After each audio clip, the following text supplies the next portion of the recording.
There we go. How's that? Woo. All right, great. So as the rabbi already said, welcome to the 4th annual Amato Lecture in Jewish Ethics. We're so glad you're here. We're very pleased to present Professor Moses Pava, whose lecture is titled Everyday Redemption, Performances of Hope. Don't get up yet. The purpose of this annual lecture is to help us take advantage of the tremendous resources that Jewish sources give us in order to understand our world, our lives, and our obligations to one another in richer ways. Tonight's lecture raises the question of how businesses can contribute to the redemption of the world. Often in American culture, we think of business as being in a separate category from religion and morality. But in Jewish tradition, that's not the case. Dr. Pava will teach us tonight about insights we can gain about business ethics from Midrash. We could not bring you this lecture without the resources that the Maurice Amato Foundation has provided. We're extremely grateful to the Amato Foundation and the Amato family for that. CSUN's College of Humanities also provided some resources for us to bring you this lecture. And also importantly, we could not do this without the help of Valley Beth Shalom. Thank you so much for partnering with us for these last 4 years and your commitment to Jewish ethics. So thank you all for coming, for wanting to learn, and for being interested in and committed to improving our society. And now we're going to learn from Moses Pava, who's the Dean and the Alvin Einbender Professor of Business Ethics and Professor of Accounting at the Cy Sims School of Business at Yeshiva University, where he has taught since 1988. His research interests include business ethics, financial accounting, corporate social responsibility, and the interface between religion and business. His work in these areas is frequently cited in both academic and professional literatures, and I'm looking forward to hearing what you have to say and turning your slides for you.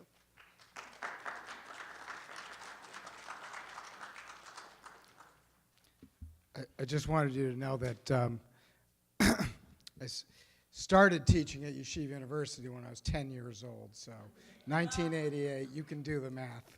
I want to thank the synagogue for hosting me this evening, and of course I want to thank the Amato family for sponsoring this evening's talk, and I also want to give a special thanks to Jennifer Thompson, who has been amazing in setting this thing up, so thank you very much, Jennifer. As you know, the title of the lecture is Everyday Redemption, Performances of Hope. So let me begin with a quote from the Passover Haggadah, which I don't want to scare anybody, but less than 6 weeks from today, we will be celebrating. So if you haven't started your cleaning and everything else, you better get started soon.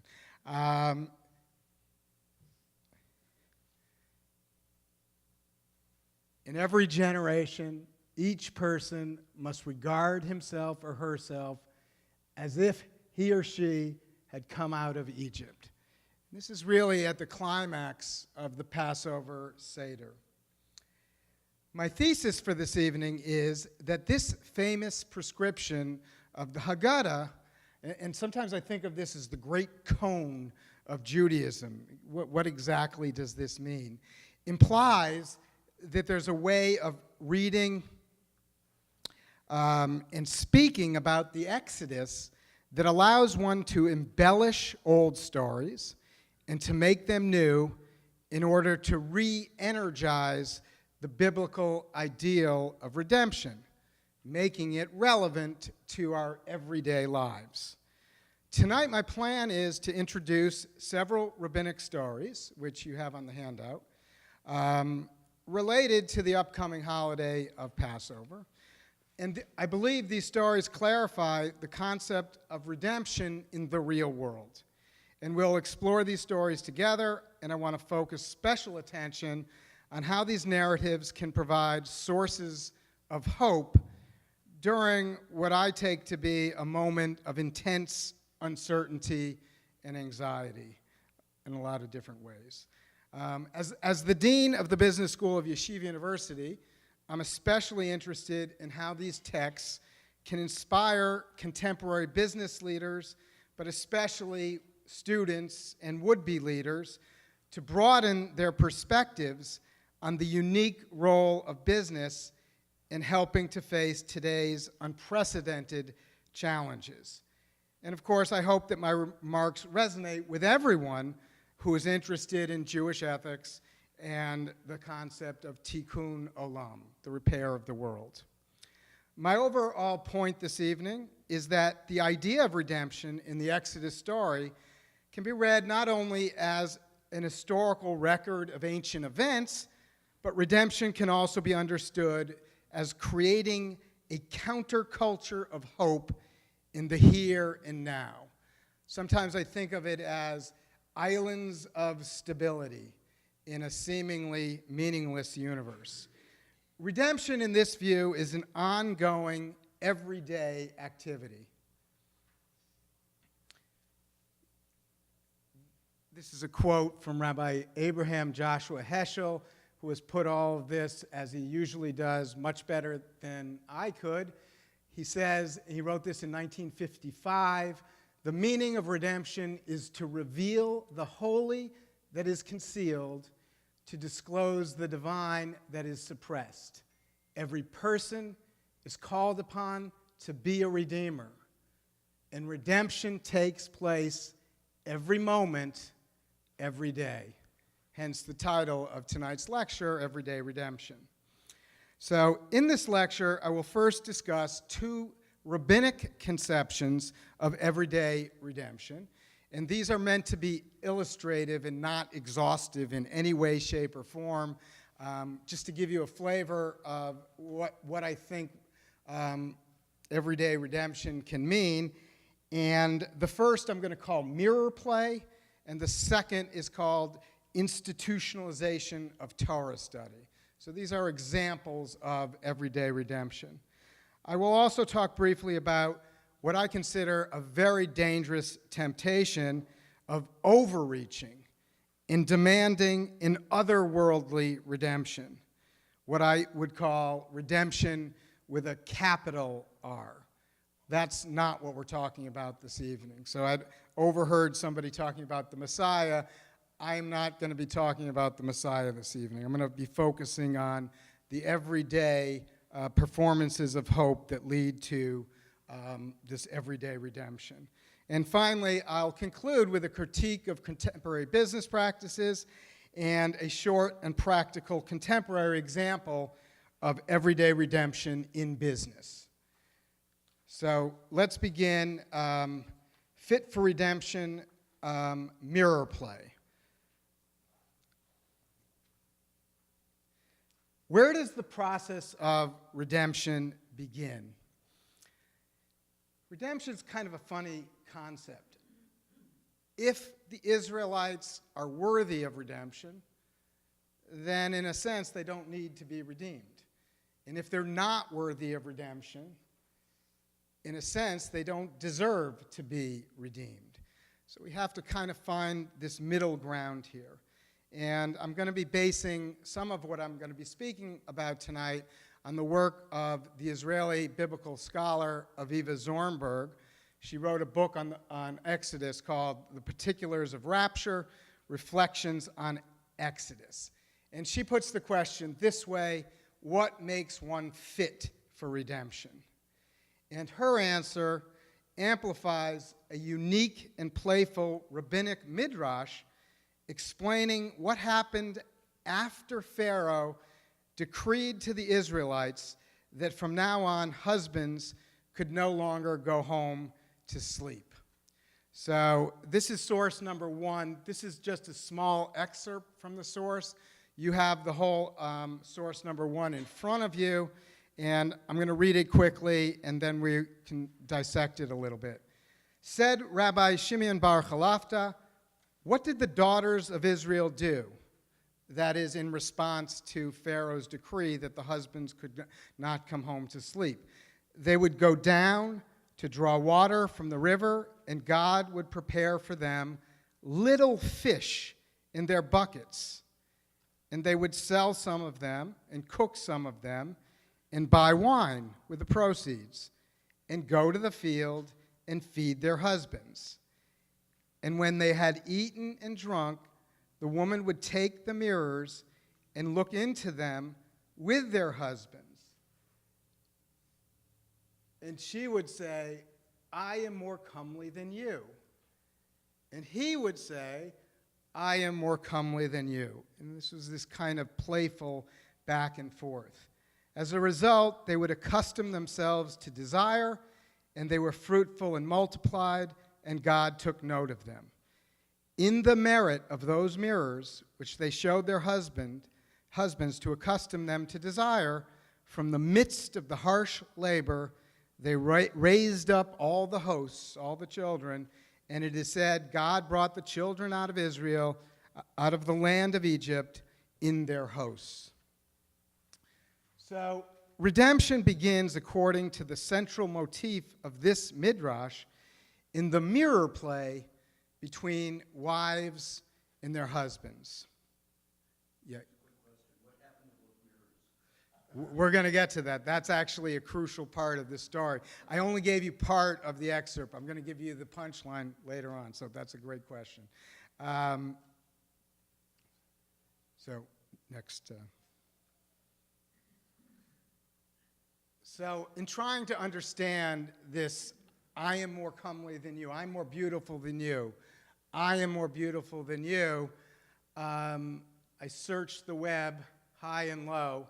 I'm not sure I have the copyright on this, but to me this seems like a perfect instantiation, a perfect example. It's not a mirror anymore, they're taking a selfie of everyday, of this kind of mirror play. So what makes one fit for redemption is the ability to gaze into the mirror and to perceive a hidden potential more than the literal reflection immediately reveals.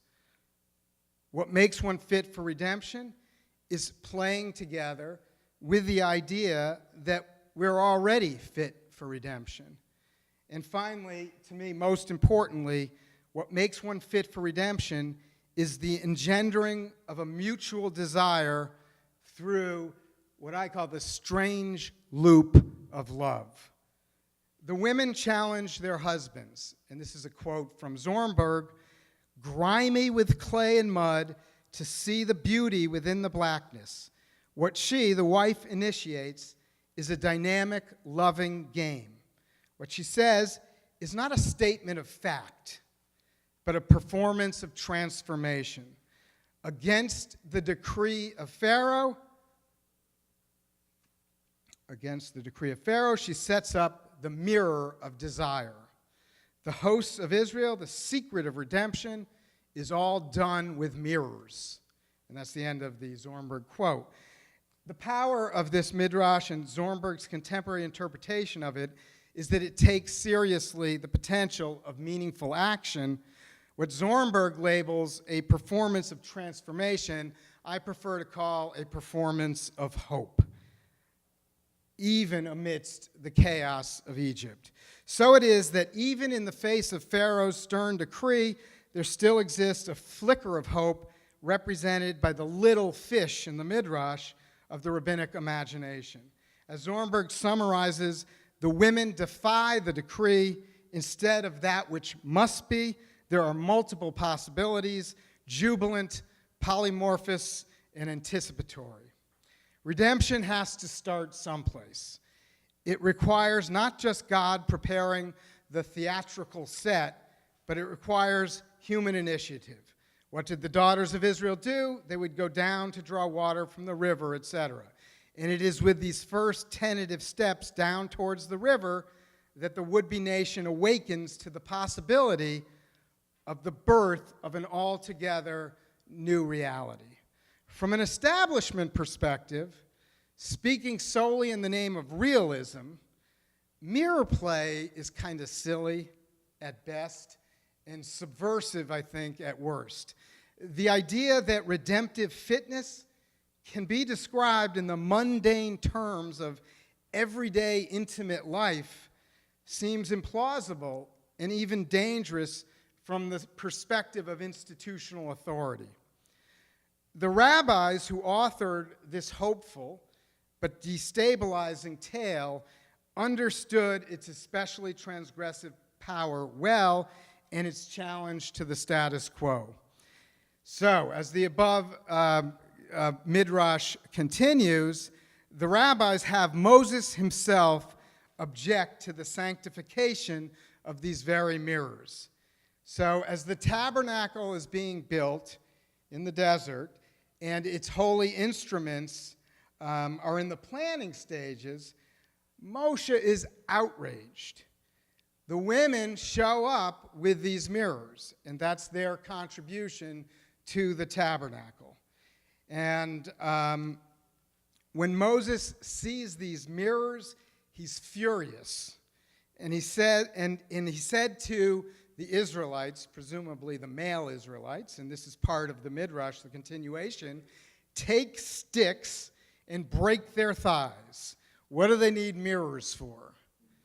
So, in the surprising continuation of the midrash, Moshe is speaking up on behalf of the status quo.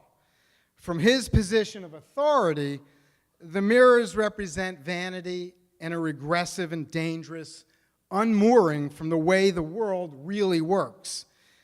But despite Moses' misgivings about the appropriateness of this gift, God, as it were, steps in. Then, and again, this is a continuation, this is the final conclusion, God says to Moses, Moses, these you despise, these mirrors raised up all those hosts in Egypt. Take them and make of them the copper ewer with a copper stand for the priest to sanctify themselves. And unlike all of the other metal that was used in the building of the tabernacle, this was not melted down. The other metals were all melted down. This was the actual mirrors themselves. So the rabbi's Moses is not completely wrong. As he begins the hard work of institutionalizing the new religion, the mirrors, in a sense, are vain and regressive. Moses' voice is included here. I don't think as a straw man to be easily knocked down, but I think it's a permanent warning. There are dangers in romanticizing the Israelite history, as the first part of the Midrash certainly does. His exaggerated, over-the-top anger, break their thighs, I suggest, is a cover for his own ambivalences about mirror play. He's protesting a little too much here. Despite the fact that the Midrash has God siding ultimately with the women, I think that the answer to the question of what makes one fit for redemption remains open to us. This is not a conclusive answer. It is true that what makes one fit for redemption, in part, is the everyday engendering of a mutual desire through the strange loop of love, as the Midrash would have it. But keep in mind, this is just a made-up story. And as Zornberg ironically emphasizes repeatedly in her analysis, it's all done with mirrors. So let's move to the source number 2, the next slide. Everyday redemption is for everyone, but not everyone is capable of the kind of mirror play where one looks into a mirror and perceives a transcendent but hidden potential. Some people, maybe even most of us, gaze into a mirror and we only see the literal image of what's in front of us. So let's ask again, what makes one fit for redemption? Is there an answer to this question that might be more practical for the broader nation? And I want to suggest this evening that the ancient rabbis understood Torah study in its broadest sense as a potential template for redemptive everyday activity. And there's a hint of this in the Midrash, which is on the screen here, they had scrolls in their possession. This is the Israelites, while they're still in Egypt, which they would play, V'yishta'ashu, from Shabbat to Shabbat, from Sabbath to Sabbath.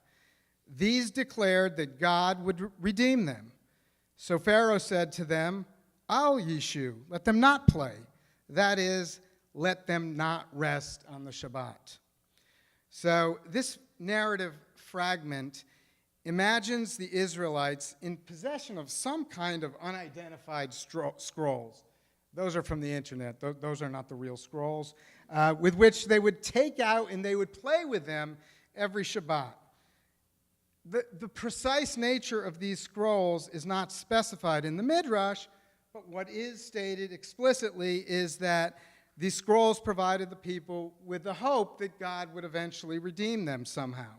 Pharaoh, seeing all of this, draws the correct conclusion, at least from his own point of view, and commands them to cease playing with these scrolls. So playing with pre-Torah texts every Shabbat, I would suggest, is a fully democratic activity, open to young and old, men and women.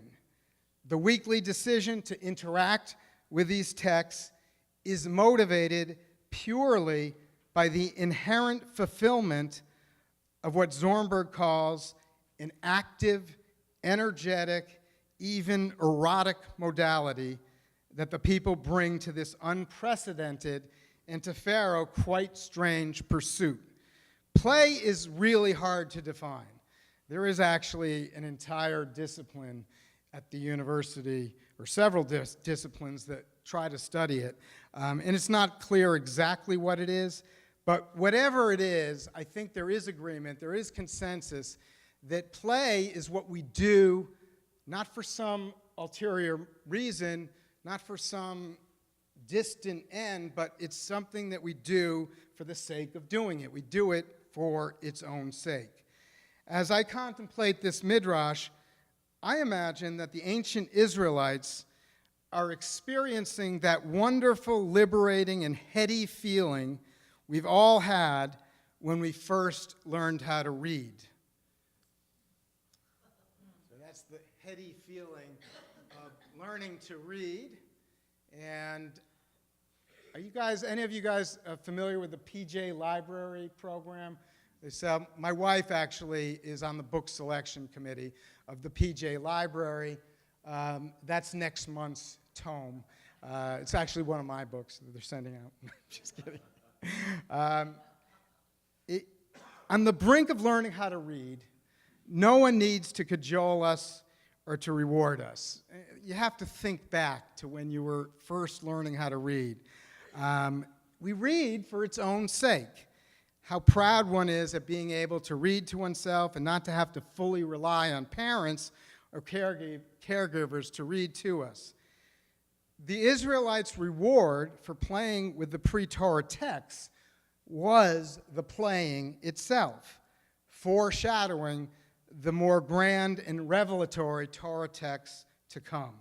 So like young children learning to read, the Israelites, through this play, enjoyed a small pre-taste of the independence, freedom, and solidarity of a future, more mature redemption. And astonishingly, according to our Midrash, even a Pharaoh senses the impending birth of something wholly new into the world. Pharaoh knows what perhaps the Israelites themselves are not yet aware of consciously. Scroll play begins to make one fit for redemption. And of course, that's why Pharaoh has to tell them not to play. He has to forbid the playing. Now, with the exception of a few midrashic hints, rabbinic hints, as the Exodus narrative unfolds in the text of the Bible itself, there are a couple, but not many, explicit indications that the Israelites are truly fit for redemption. Much more typical of the public version of the story is the following. With Pharaoh in hot pursuit, the Israelites complain bitterly to Moses. And this is a quote, "Because there were no graves in Egypt, hast thou taken us away to die in the wilderness? Is not this the word that we spoke unto thee in Egypt, saying, Let us alone, that we may serve the Egyptians? For it were better for us to serve the Egyptians than that we should die in the wilderness." So, not exactly the most inspiring words for future generations.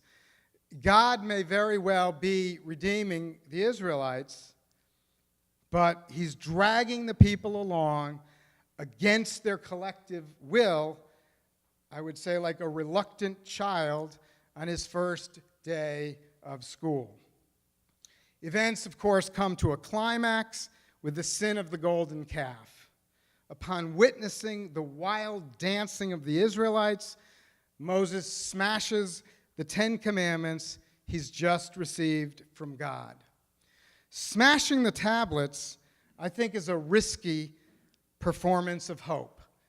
At the end of the day, the very last commentary of Rashi, the medieval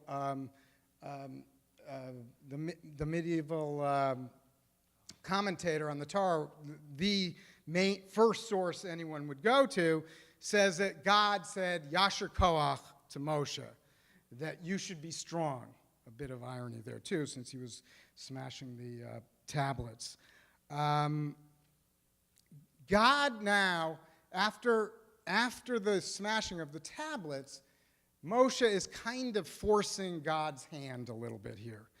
God now has to renew the covenant with his people, and he's going to give them a second set of luchot, of commandments. And this is the next slide here. This is source number 3. This is a small excerpt.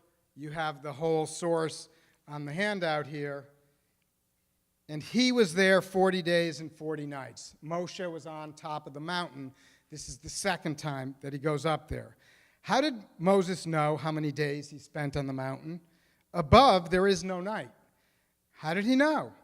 Because in one place it is written, "And I stood on the mountain, as I did the first time," while in another it is written, "And I sat on the mountain 40 days and 40 nights." You learn from this that while God spoke with him, he would stand. And when God departed from him, he would sit and review what he had learned. That is, he both stood and sat. When God spoke with him, he knew it was day. But when God disappeared, in the absence of God, God told him, "Study your Torah."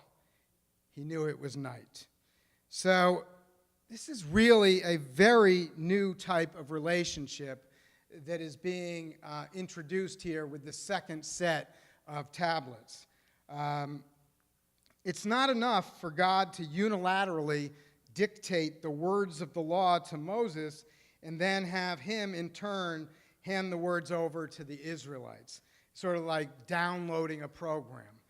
That didn't work the first time. In the second iteration, Moses sits and reviews what he had learned during the day. There's a set period of time for contemplation, assimilation, and accommodation. In renewing the covenant now together, according to this midrash, Moshe and Hashem, Moses and God, are inventing a new way of relating to the Torah. In the absence of God, Moses is expected to reflect upon the Torah's meanings. Revelation is no longer conceived of as a passive kind of taking in, but revelation requires a going out from oneself and a discovering a world of not me. And it's precisely through the human ability to study Torah that the dialogue between God and Moses is institutionalized into perpetuity, and I think can serve as a template for everyday redemption for future generations. The intimate conversations between God and Moses, described in various midrashim, are converted now into a more usable paradigm for everybody else to follow. So this is a famous painting. My parents used to have a copy of this on our dining room wall, and I grew up with it, and to some extent is capturing a little bit of what I'm trying to get at here. Sitting alone in the dark, a new kind of creative attention, an oral law to accompany the written law is demanded. This labor of interpretation is just really the more grown-up version of the scroll play that we talked about before. As scroll play evolves into the fixed study of the oral law, a more formal mechanism is now in place to nurture the sacred play of the Israelites that will ultimately make them fit for redemption. So when I was preparing the lecture, my wife saw the other picture. He said, So even newer ways of relating to the Torah. The oral law is neither Moses' own private thoughts, nor is it identical to the written law. But it is a unique location, neither here nor there, where Moses and his rabbinic followers can playfully and productively use the words of Torah without harming the Torah in the least, to imaginatively create a good enough and livable world, a world silently awaiting our small and large acts of everyday redemption. Now, of course, with every attempt to capture what it is that makes one fit for redemption, we have that paradox that I started with. Our invented answers are always limited, precarious, and fraught with paradox. If an earnest student attempts to engage with the written law in exactly the same way that Moses did, that student's attempt fails miserably. To do what Moses did, because that is what Moses did, is to miss the point of the oral law entirely. The living and breathing oral law of Moses becomes a fixed and completed text for the rabbis. In the myriad midrashic interpretations, some of which we're looking at this evening, of the rabbis, constitute the point of departure for later would-be interpreters and not a final destination. Inherited midrashim serve as an evocative invitation to all of us to join in this kind of infinite game. The point is not to defeat one's opponents once and for all. Maybe the previous picture looked a little bit like that. But the point of the game is to keep the game going. Accordingly, every new generation's attempt at Midrash is a performance of hope, grounded in a long and ancient tradition of provisional redemptions and temporary defeats and setbacks. Everyday redemption is always possible, but never inevitable nor permanent.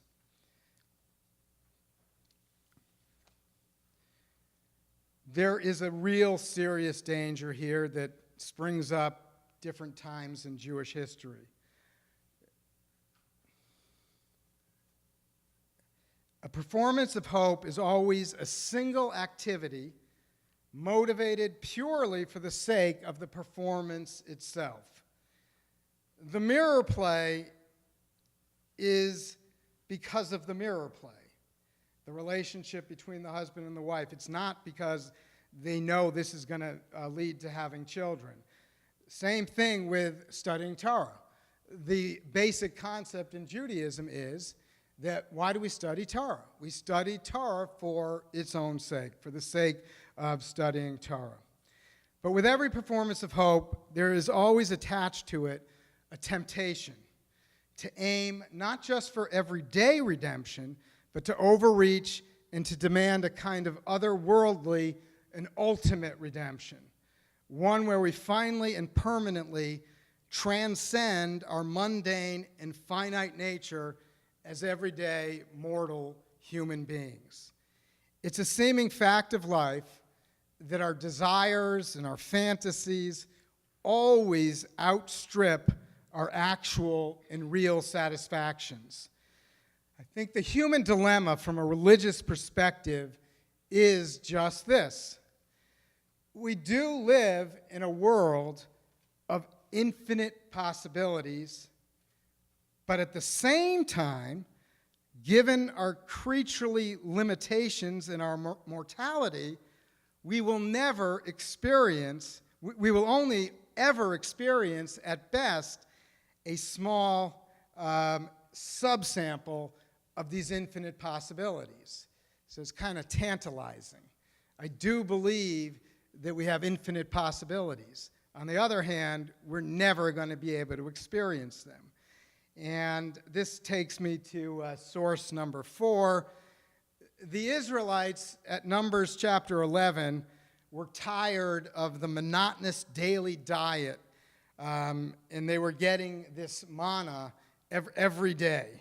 And and ultimately, they fall prey to demand a kind of permanent, otherworldly solution.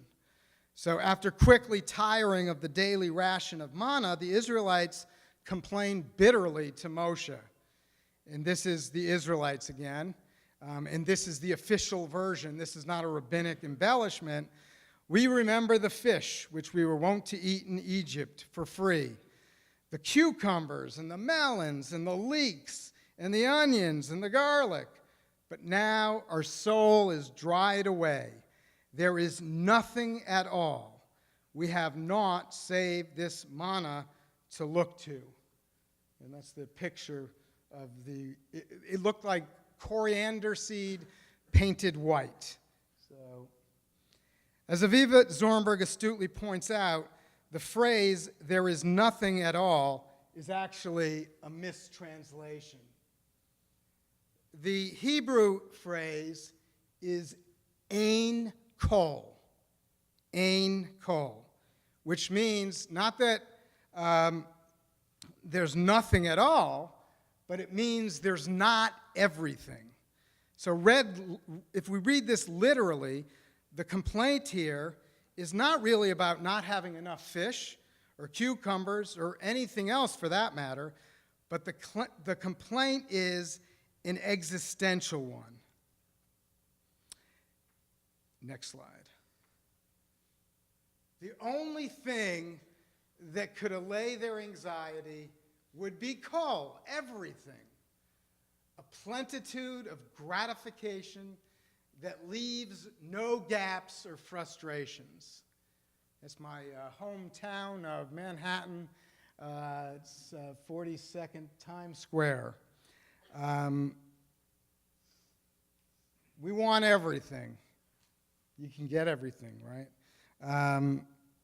The children of Israel, not just lusting for more flesh, as a simple and quick read would suggest, they are despairing of the limitations of their own humanity, and they're lusting to transcend them.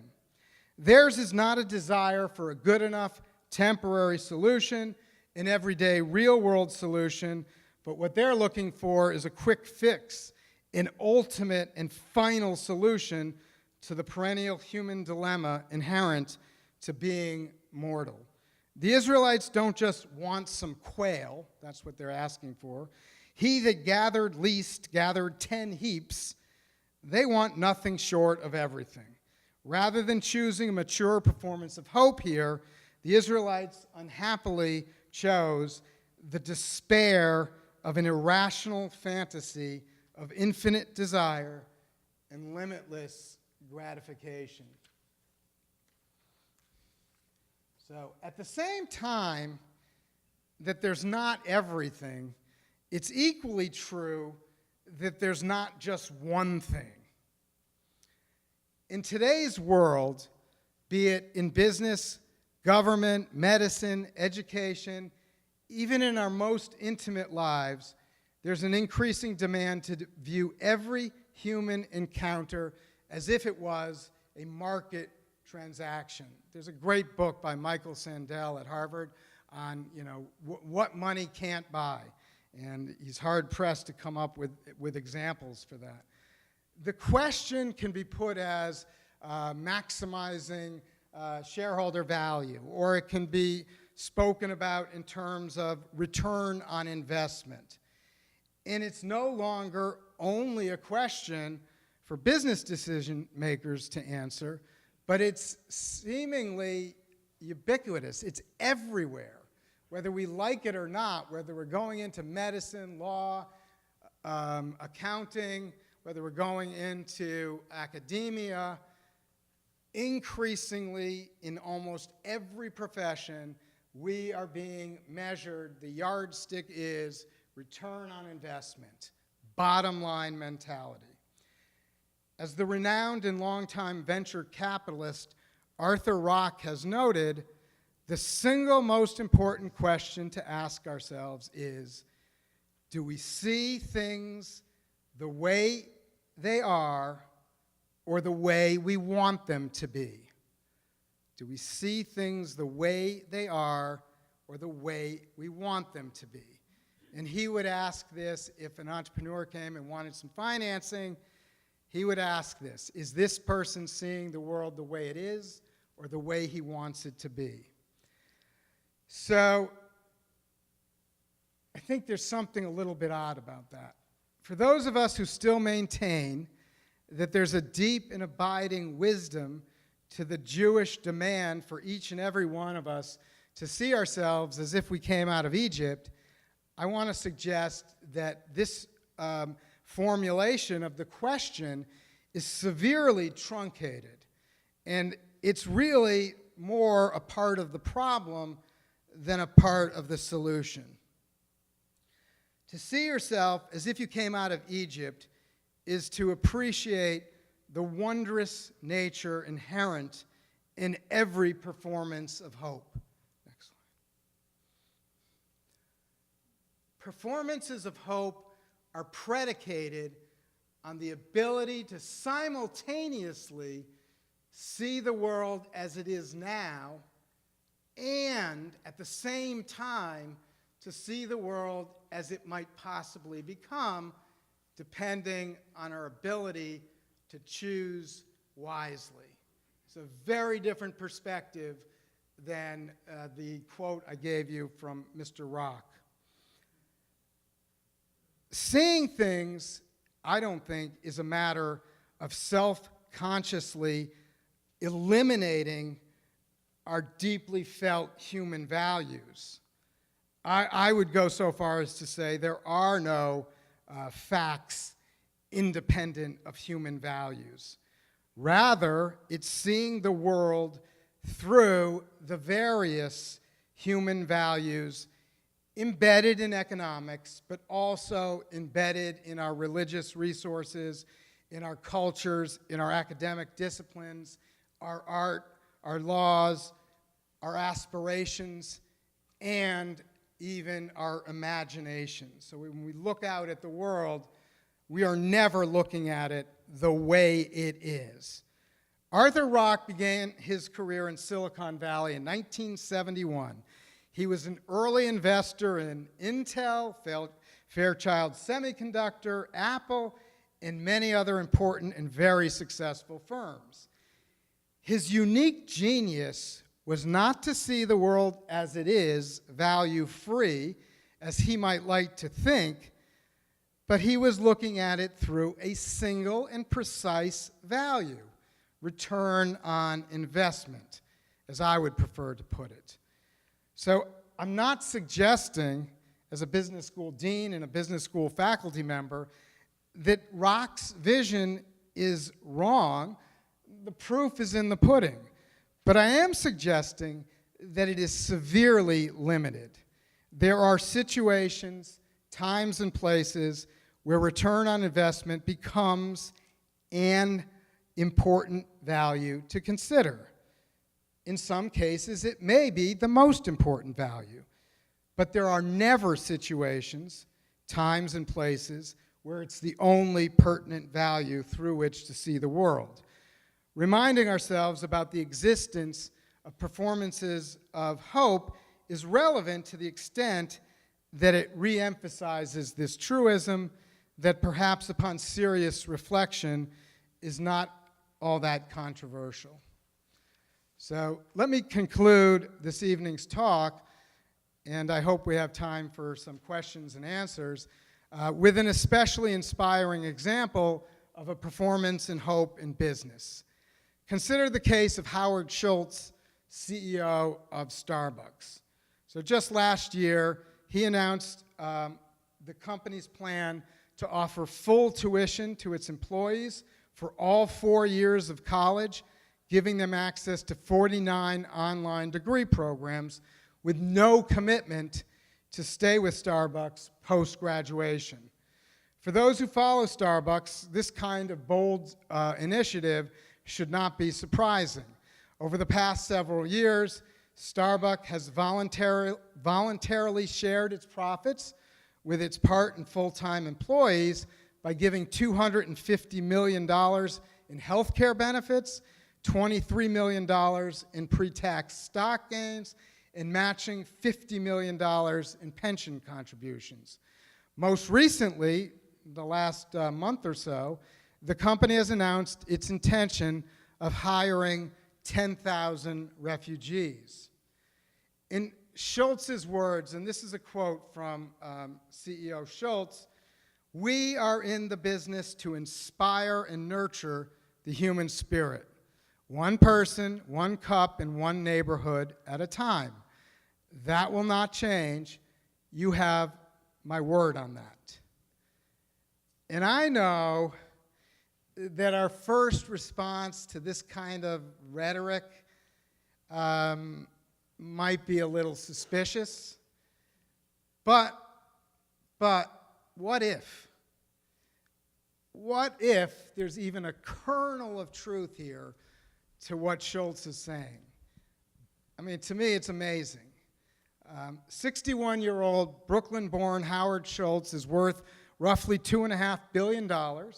He was never taught in business school that business has a responsibility to be a good corporate citizen, nor were any of his contemporaries. He was taught maximize shareholder value, maximize return on investment.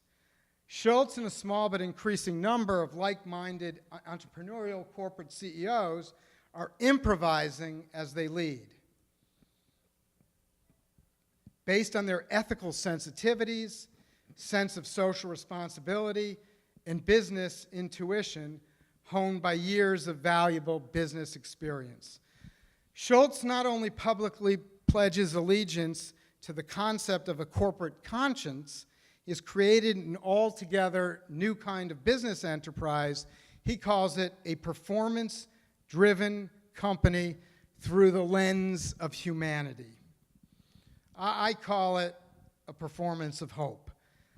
Such performances of hope are not designed to bring the messianic age and the end of history once and for all, but they are, in the meantime, tangible proof of an everyday and good enough redemption.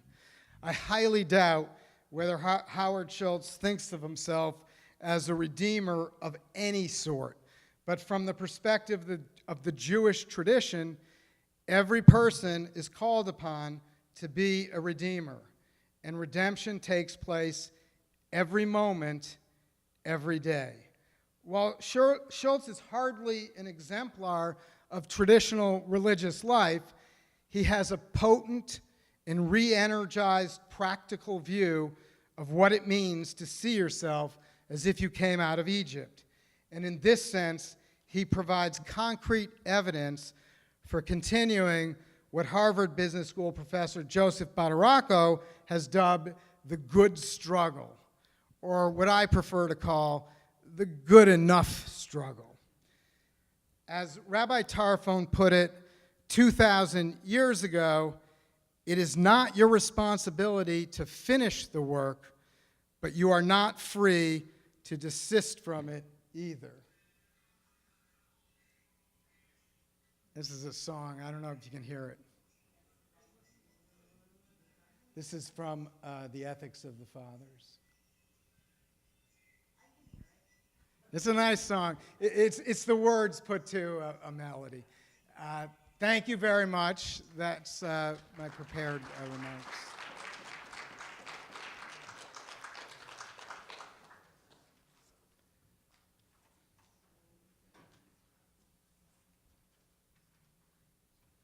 Are there any questions, comments?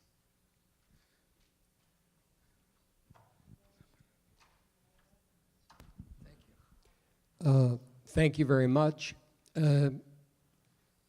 In your position as dean, I'd like to hear what would a Howard Schultz now learn in business school? Well, it depends what business school he went to.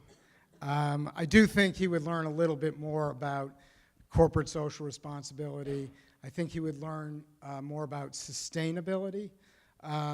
If he went to the Cy Sims School of Business at Yeshiva University, on the other hand, we would begin before any finance courses, before any accounting courses, with a course I developed called Business as a Human Enterprise. And it puts a lot of these issues right on the table right from the start. But it's a hard sell in business schools. As a dean, I need to hire the best finance professors. And I can tell you from experience that if I presented something like this evening to a group of finance professors, marketing professors, typical accounting professors, this would not mean very much to them. What I'm trying to get the students to realize is simply that return on investment, seeing the world as it is one way of being in the world. And there are alternative ways of being in the world. And even if you want to live your life purely as a profit maximizer, return on investment, at least you should be open to another perspective, and you should study that perspective because to the extent that you study it, you actually understand your own perspective better. But there's a kind of almost naturalness to this, or inevitability almost, to this everything is becoming a market transaction. Almost everything is becoming a market transaction. And it isn't quite clear how you put a stop to it. My money is with the next generation, not with our current generation of business leaders, which is why I chose to do what I choose to do. We've developed several courses on Jewish values in business, business and Jewish law. We've integrated into all of our classes this idea of looking at problems in a more holistic kind of way. Try to introduce examples of this, which I think are the best way to sort of try to do this. But this is countercultural in a business school. I think it's countercultural anywhere at this point. Hence the name. I mean, we were at lunch today, and Jennifer was very, very optimistic about a lot of issues, and I'm a little bit more pessimistic by nature. So this performance of hope, I'm not sure it's not really hope. It's sort of a second-degree hope. It's hope in hope. And through these performances, if they're contagious and we can spread them around, we can create a mainstream culture of hope. But I think that business schools are not leading the way in this, unfortunately. On the other hand, I do believe, as a business school dean, that business can play an incredibly important role in society. And in fact, if we don't start doing that, we're in deeper trouble than we realize. So I don't know if that answers your question, but any other questions?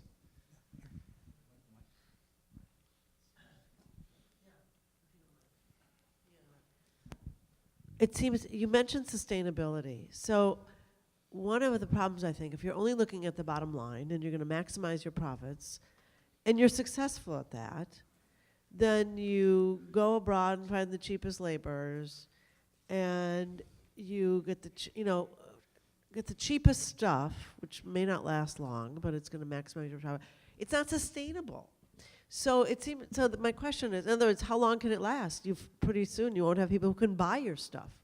So it seems to me that what you're saying is the business model that most people are saying is maximize your profits, but aren't they saying that that's also really short-sighted in terms of longevity?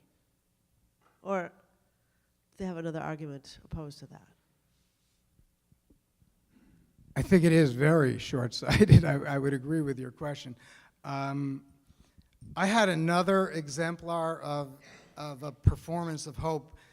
I was debating about whether using Howard Schultz or Aaron Feuerstein. Any of you heard of the Aaron Feuerstein? Ran a very successful business during the 1990s, and on his 70th birthday, there was a horrific fire at his factory. And this was actually his second fire that he had to deal with. His synagogue, he was the president, the Young Israel of Brookline, had burned down several years before. And he had a decision to make. He was insured. He was going to get $300 million in insurance proceeds, and he had to decide whether or not to take the money, retire. He could take the money, rebuild in Asia, or build the first mill in Massachusetts in 100 years. And his decision was to rebuild the mill. And I had mentioned Joseph Badaracco, the Harvard Business Ethics professor. He has a book where the entire first chapter is an attack on Aaron Feuerstein. And to be honest, Aaron Feuerstein, as the story unfolds, first of all, he was ABC Man of the Week. He was at one of the Clinton State of the Union addresses. Clinton identified him specifically. Fast forward a number of years, and his company went bankrupt. He eventually lost control of the business, and there is no more business anymore. So for a while, I hid the case in my desk, and I locked it up. You know, I have a marketing professor, you know, as soon as he went bankrupt, shoots me an email. I never hear from this guy, but here, this is what happens when they follow what you're saying.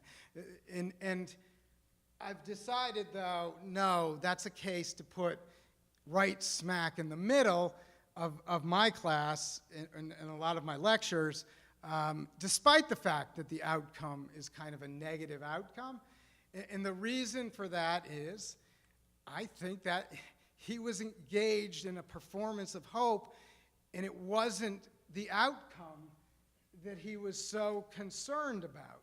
He was concerned about human relationships and his responsibility, his special responsibility. There is no religious requirement to do what he did. There are no Jewish laws that say this is what you have to do.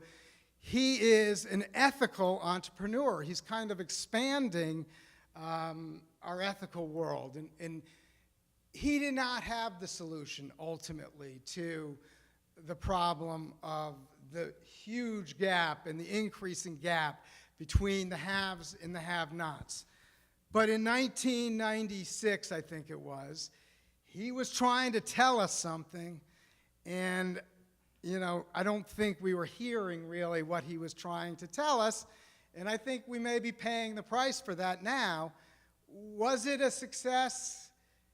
In a sense, I think it was a success if we think of business in a much broader perspective. If we look at business only as return on investment, clearly, at the end of the day, this is a failure. But if we think of business as a location where we want to institutionalize our deepest values,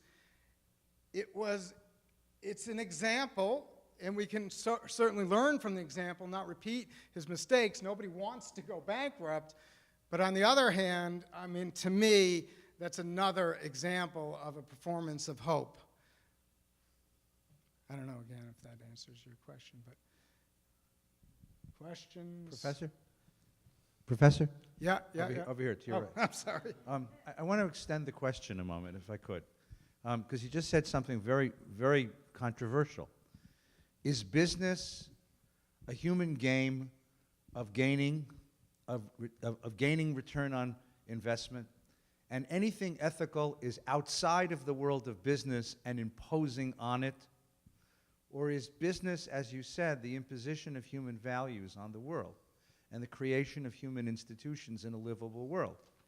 And the upshot of the question, I'll suggest, and not to get overly political, but is it the role of government ultimately, because only government has the power to impose values on business? Otherwise, business will destroy the planet on its own, as it did in 2008? Or are there mechanisms within the world of business which will restrain it from destroying the planet and destroying itself? So a lot of us in the business ethics literature, people that have written about corporate social responsibility, have given up on it. Robert Reich is a perfect example of this.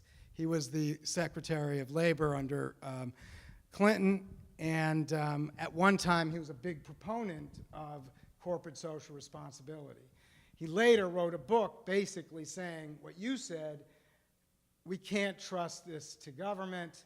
I'm sorry, we can't trust it. That was a Freudian slip there. We can't trust this to business. The government has to come in. And to me, that was I wrote a paper attacking Reich's leaving the fold, so to speak. Where are our sources of hope? I mean, do we think that government has the answers and government can impose values on anybody? I think it has a huge role to play. I mean, I think that the laws, our restructuring of our finance laws after the financial crisis of 2007 were a necessary step in the right direction. But I think that we have to trust business to some extent to do the right thing. And I don't know the answer to your question. I'm a bit of a pessimist, as I said, but on the other hand, I think if we change the narrative, we change the rules of the game, we change the way we talk about it, we turn Aaron Feuerstein into a hero rather than hiding him in the desk for 5 years or so, and we educate the next generation of leaders. As I said before, I don't think this kind of rhetoric will have much impact on today's CEOs and today's business leaders. But there is a movement out there, and there are a lot of companies. Whole Foods is another company that tries to do the right thing. A lot of these companies, by the way, come under intense scrutiny because we're so cynical about it. And what I'm just asking my students or asking you tonight is, what if Howard Schultz is dead serious about this? So I was, when he came out about the refugees, I looked in the business press, and right away, immediately, they ignored completely what he said, and they said, well, he's doing this for financial reasons, and he's betting on the fact that his customers will view this as a positive, and it will ultimately increase his profits. That's not what he said. It may be true. They may be right. The cynics may very well be right. My line to my students is as follows: let's be as realistic as we possibly can, but without becoming cynical. So I want to give these people the benefit of the doubt. I don't think that government alone is going to solve the global warming problem. I think that unless business voluntarily engages in this because of a change in values, that they're going to need to participate as well. And if they don't, there's no end to the imperialism of this bottom line mentality. So, I don't know. Yes and no, I don't know.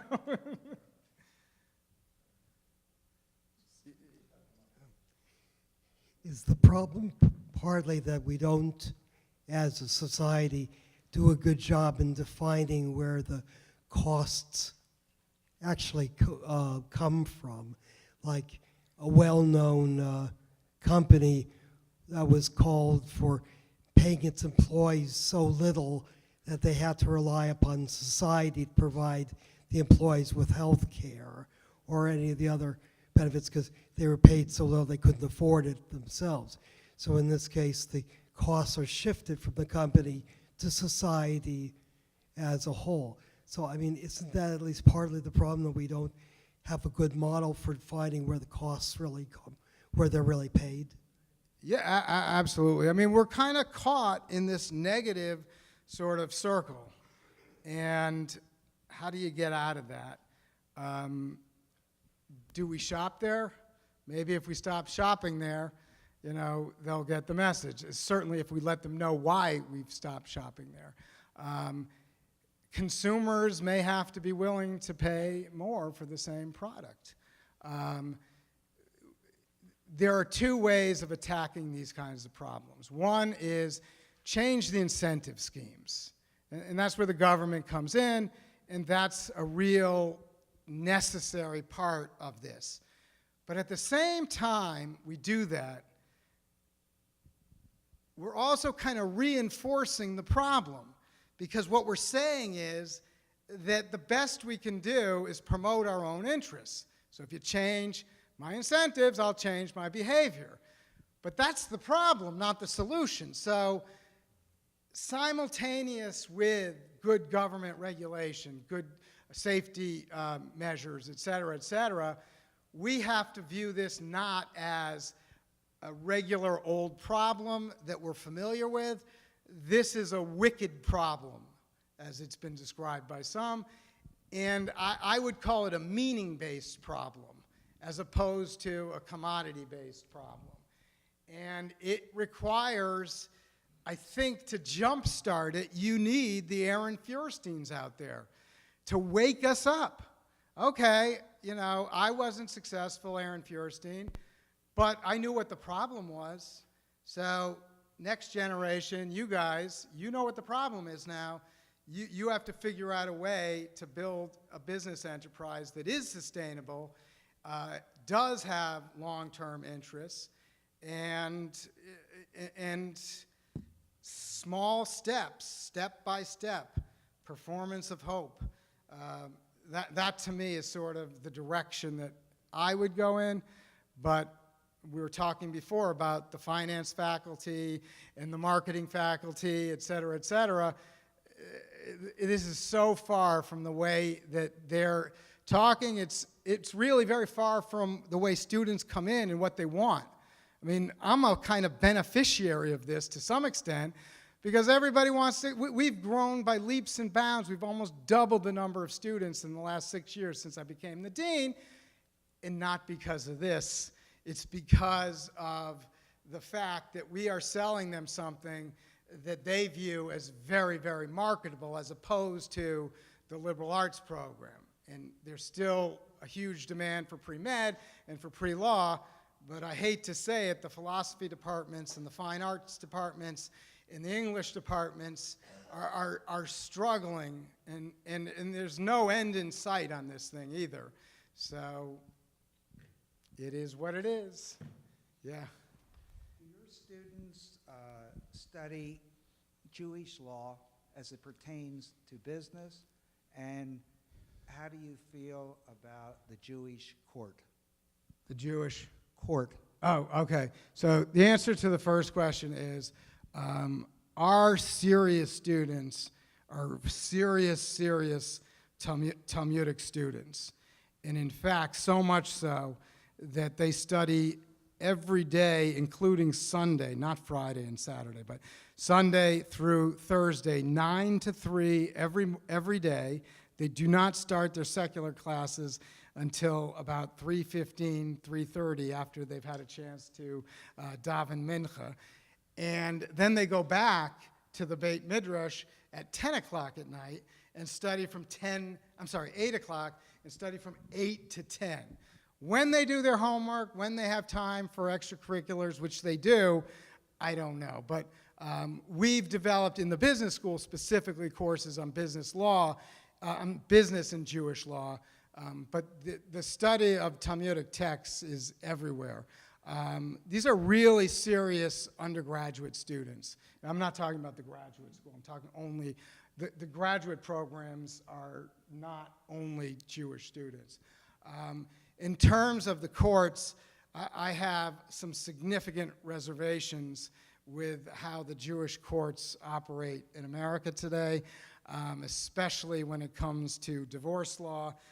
But that's a topic for a different lecture, or we can talk about it afterwards.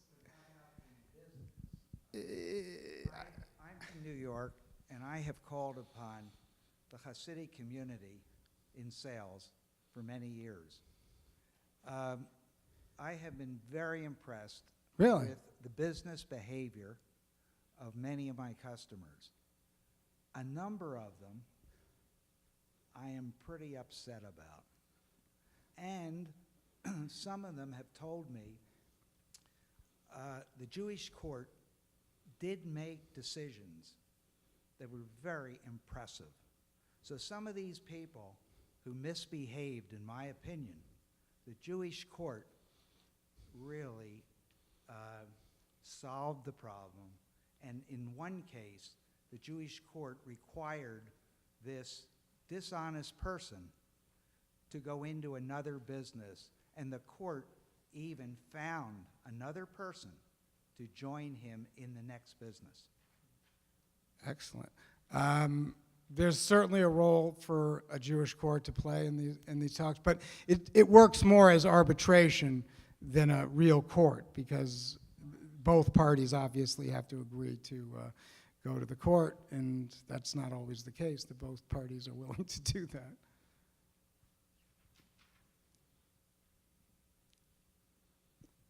So I tired you guys out? Yeah.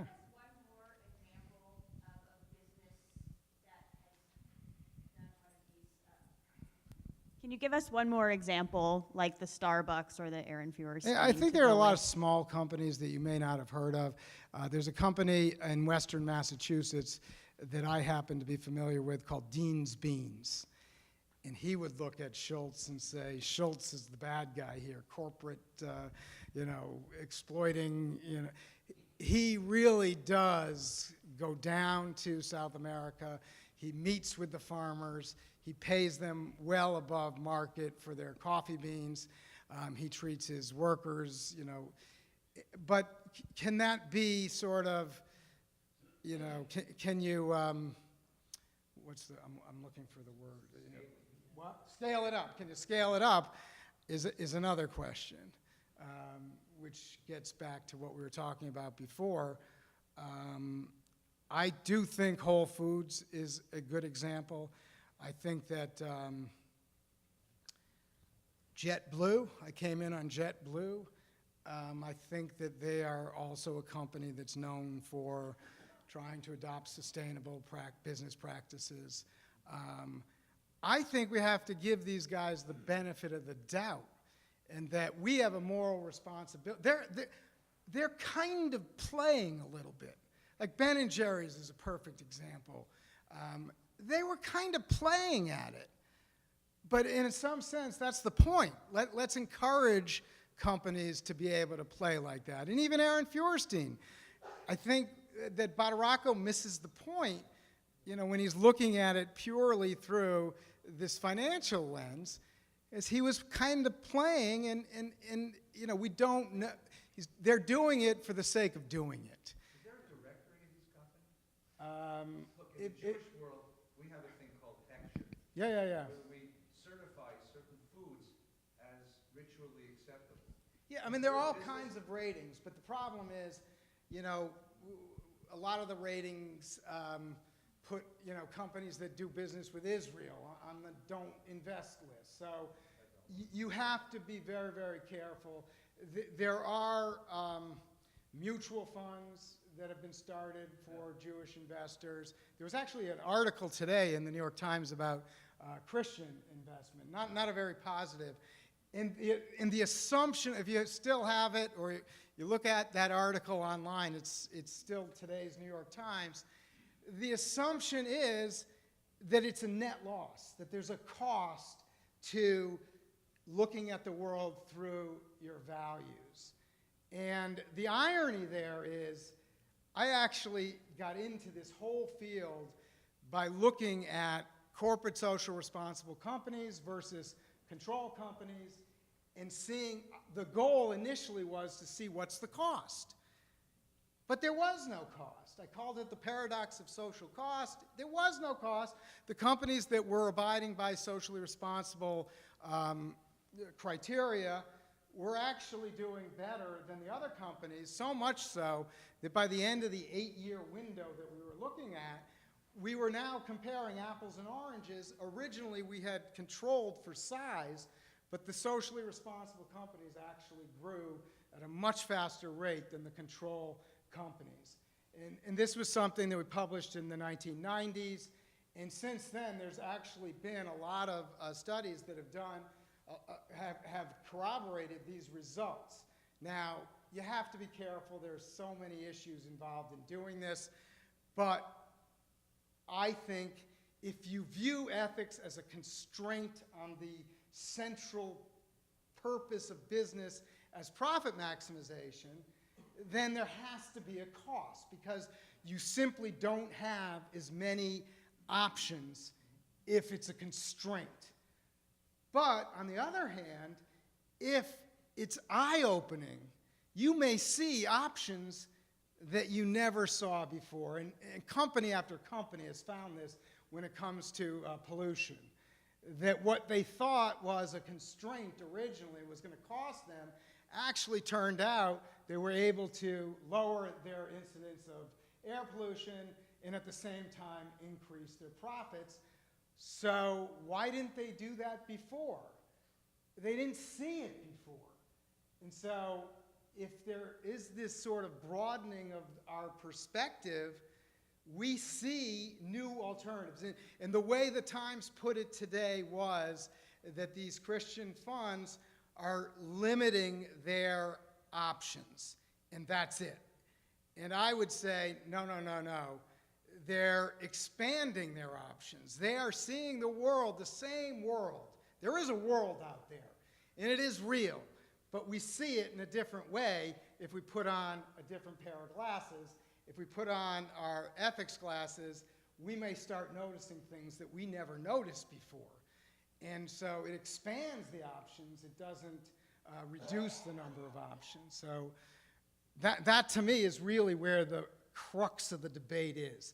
Is it only a restriction of our options, or can we tell stories where we're able to show that we can broaden our perspectives by adopting a meaning-based perspective? Or one more question. Thank you. Where do we find these companies so we can support them? And So, I mean, if you're interested, I can give you my email address, and I can send you to some websites. There's tons of places that are doing this, but it's not reported on as much in the mainstream, in the fake news, as our friend Donald Trump would say. So I'll give you my email address, and I'll send you some stuff. See, I'm a little uncomfortable with that, because I'm not the rabbi that's going to put the hechsher on these companies.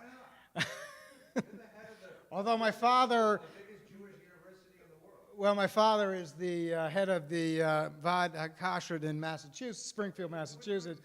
But I do think that we need to allow companies to experiment. It's not that they need to adopt my values. That's not what I'm asking for. I'm asking for something bigger. I'm asking them for them to adopt values, to really, as a first best solution and not a second best solution. There are people, there are organizations that rate these companies. It's not my area of expertise, but it definitely is a worthwhile project. Thank you so much. Great questions. I always learn more from you guys than I think I'm teaching you guys, so thank you.